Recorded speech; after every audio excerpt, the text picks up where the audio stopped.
Hey, thank you, Ruth. It is so good to be at a live SCAV forum. I have not missed one except the second in South Dakota. However, I was flat on my back. And I did not miss the executive committee meeting and help divvy up the money. I did my duty, but it is so good to be here in person. Okay, 1983. That was the epidemic. I'm old, I was there. Growers and the industry were reeling. The researchers were very concerned. The growers led the way. They partnered with industry and researchers. It was really a true grassroots stakeholder juggernaut was created. It's amazing how we got to this point. Really, it's my pleasure and honor today to be a historian and tell the story of the initiative founding and its growth, mainly on the lobbying side. Now, what it's about so many dedicated barley and wheat community members working together. I can only highlight key players, and I'm sure I missed some of them. And behind them were so many other people on the committee. So many people worked on this. It's just amazing. So, our thanks to all who worked for the cause. You know, we made this happen together. Okay, it all began in 1994, actually, with the first money in 95. Next year, when Marv Zoots retires, you better get him here. It really started in Minnesota. The Minnesota growers, Gerald Lacey, who we unfortunately lost very suddenly in 98, or he would have continued to help us. Tom Anderson, who will show up again, and he was one of the key players, Marv Zoots, and then Dave Torgensen, the head of the Minnesota Wheat and Barley. They were the ones that first got an initiative going in Minnesota. It was called the Fusarium Head Blight Initiative. It's still going. It's now called the Small Grains Initiative. So they kind of keyed things up for everybody. And then what happened, the growers just kept going. They just broadened it across the whole nation. There were a bunch of meetings in Fargo, Sioux Falls, Minneapolis, Winnipeg, Chicago. These are some of the key players. So at the time, we have the North Dakota Barley Council, North Dakota Wheat. We have our first researcher co-chair, and that was Rick Ward of Michigan State. We have our Ruth Dill Mackey. She was involved in the beginning, again with Tom Anderson, who was our first grower co-chair. Now, this shows how key the growers are. I got a couple of the growers here, but remember, most barley growers grow wheat. These guys grew wheat too. And it's really the growers who get you into the offices. There's Charlie Ottoman with Senator Heidi Heitkamp. We lost Charlie last year. You know, I'm sure I missed a few people, but what they did was this is the first kind of stakeholder effort, and it had great results. They brought in Senator Debbie Stabenow, the Ag Committee, now the chair, Representative Marcy Kaptur of the Appropriations Committee to get the money. I started my job in 84, went to Washington. 84, she's one of the few members of Congress who is still around like me. Most of everybody came and went, and I did too. So now back then I had a little more here. It was a little bit darker, but a few of the other key players, and what happened was we had our first steering committee meeting. Congress appropriates $500,000 from that stakeholder effort. Steering committee meetings, exec committees form, Rick Ward, Tom Anderson, first co-chairs, program areas development. We rapidly developed this initiative. First forum at Michigan State, first executive committee meeting. What a fun meeting. Now, Rich and I were there. Rich is still on the executive committee. He has the longest tenure of any of us. But what happened was they got the $500,000. They didn't know what to do with it. They put it in Bob Bush's Chris. And then we were at the basement at the Kellogg Conference Center drinking beer and having a good meal, right, Rich? And we divvied that money up. It was not like we have now, but it was what we had to do. the first time around. So we were up and running in it. Now it was time to turn it over to the organized barley and wheat groups. We had to go to Washington and bring home the money. Suitcases full of it. That's me on the left. And I'm mentioning some of these names because they're part of the story. Don Rasmussen, Minnesota barley breeder, and Brian Stephenson, who is still here with a beard like I have now. I don't like that mustache of mine, neither did my wife. Okay, now we go to the organized groups. It was the wheat organized groups and the barley ones. First, let's talk about the National Wheat Improvement Committee. They do it a little bit differently, but we were all together.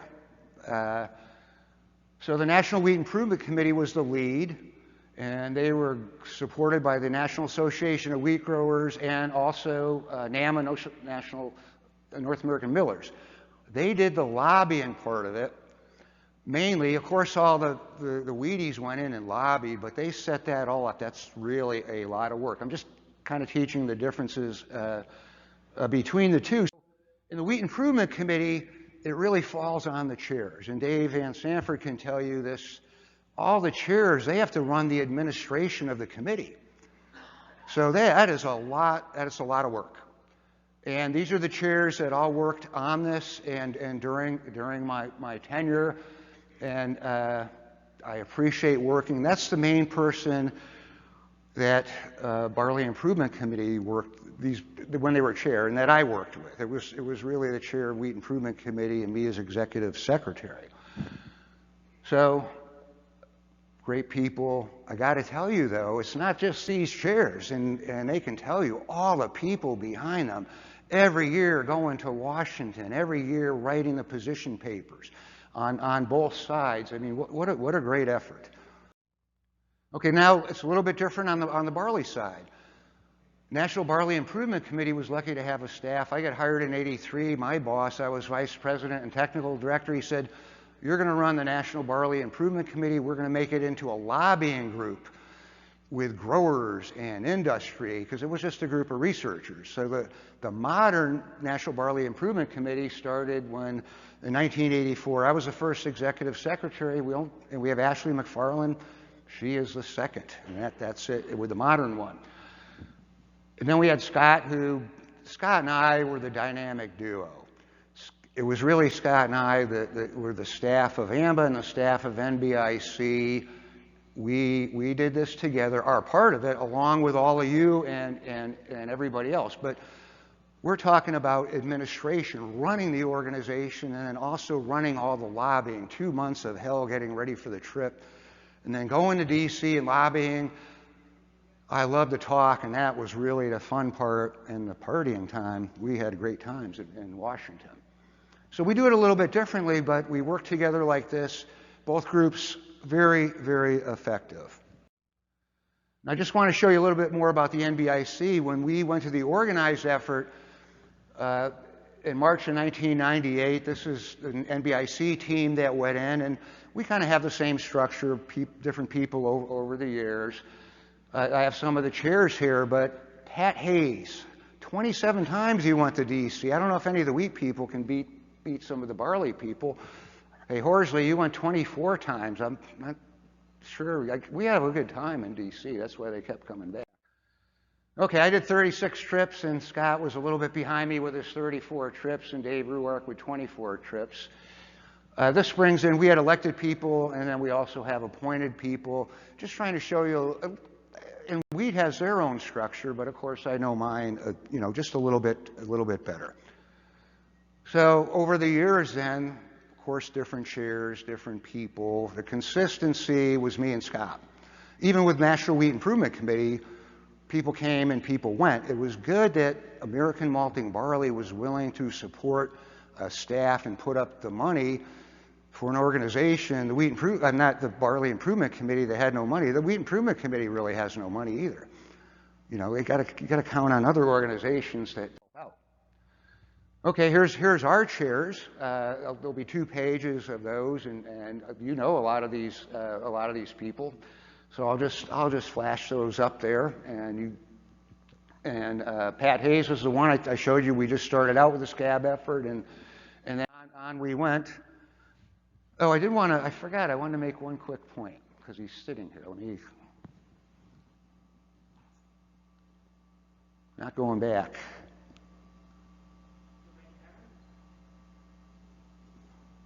Just want to go back 2 slides.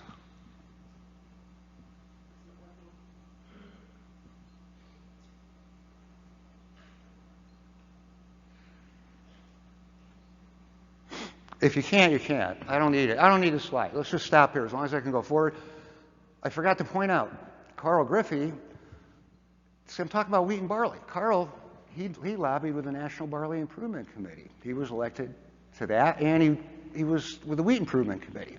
Carl, thank you for your double duty. We appreciate it. Just wanted to point that out. I was very happy that Carl is here today. Here's a very important point. How many women are in this room? Look at them all. How many Wheat Improvement Committee women chairs? None that I know of. Juliet Marshall, who is here, the first chair of the National Barley Improvement Committee that was a woman. I gotta go. I can't go back now, I don't think. All I want to point out is that I'm very pleased. Let's get more women involved. Come on. A lot of talent there. Right now, Jamie Sherman is now the vice chair of the National Barley Improvement Committee, so she's in line. So just something that's very important, I think. Okay, how about the unsung heroes? We can all go lobby. If you work for a university, you can usually get away with lobbying. If you work in industry, you can lobby. If you're ARS, you cannot lobby. If you're Sue Canty, you could not lobby directly. However, they were our partners all the way from the research teams, the research leaders, the area directors, the administrators, even when they wanted to cut all our funding. We got mad at them, but we still worked with them.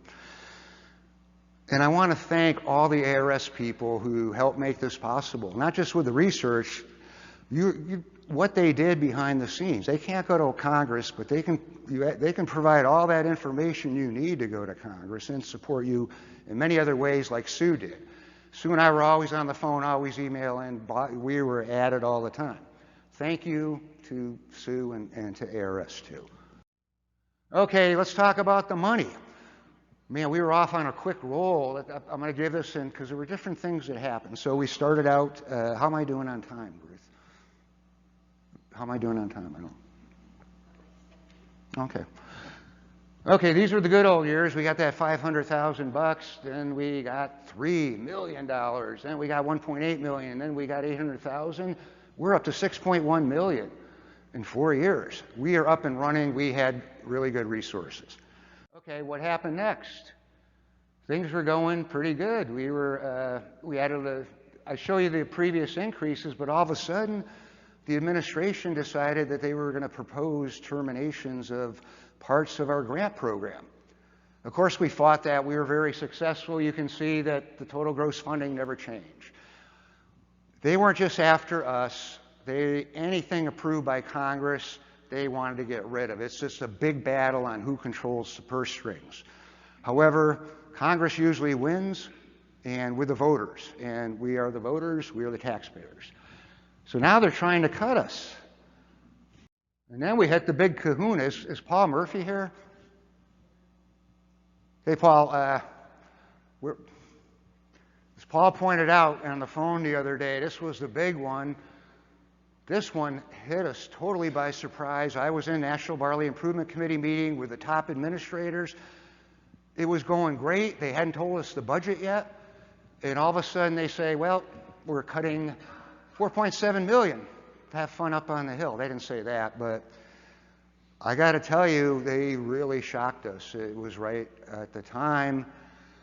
And Rich, you might remember, I had my back injury came back right when I was lobbying Congress. I blew out a vein in my eye. I was just so stressed out that we were under attack. And Paul, as you pointed out, all troops, everybody rose up and we fought this. And we won.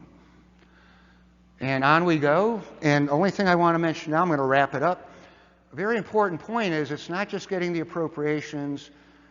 Part of the history of the farm bills, there were 6 farm bills during this period. And it's very important. You can go get appropriations, but if you get it authorized, you're better off because it's been authorized by Congress, and then it's easier to get an appropriation. So we were authorized in 2014 at $10 million, and we worked towards that. And a lot of thanks goes to the National Barley Growers and National Association of Wheat Growers, and to Marv Zoots and to Scott Heisel. They're the ones who really led that effort. And in 2018 Farm Bill, they got us up to $15 million. We were getting an appropriation of $10 million. It was hard to sell going higher until we got the authorization up, and we said, hey, you got to bring us up to the authorization, and look how quickly we got up.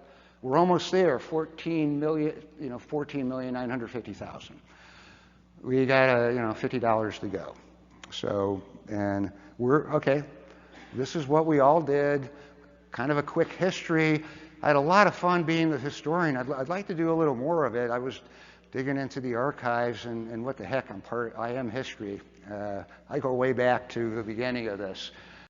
Okay, where do we go from here? Well, keep it all going. You guys are doing great work. However, the groups have to keep going to Congress. They have to keep this on the front burner, and they've been doing that, keep the funding going. And my understanding is, I do know there's another farm bill next year, 2023. And Marv and Scott have been talking about raising the authorization to $20 million. Give us, I can always say us, I won't be part of it, but I'll be with you in spirit. Another goal to work for, and new heights to go to. So it's about all I got to say. I got to tell you, it was great doing this because I got to text and call people up I haven't talked to forever. Kirk Hurston's one of our chairs. I called him up, and he never sent me the picture, but I had the greatest talk ever. So his picture wasn't up there, but anyway, thank you all so much. Looking forward to tonight also, and I won't have much to say then, but I think others will.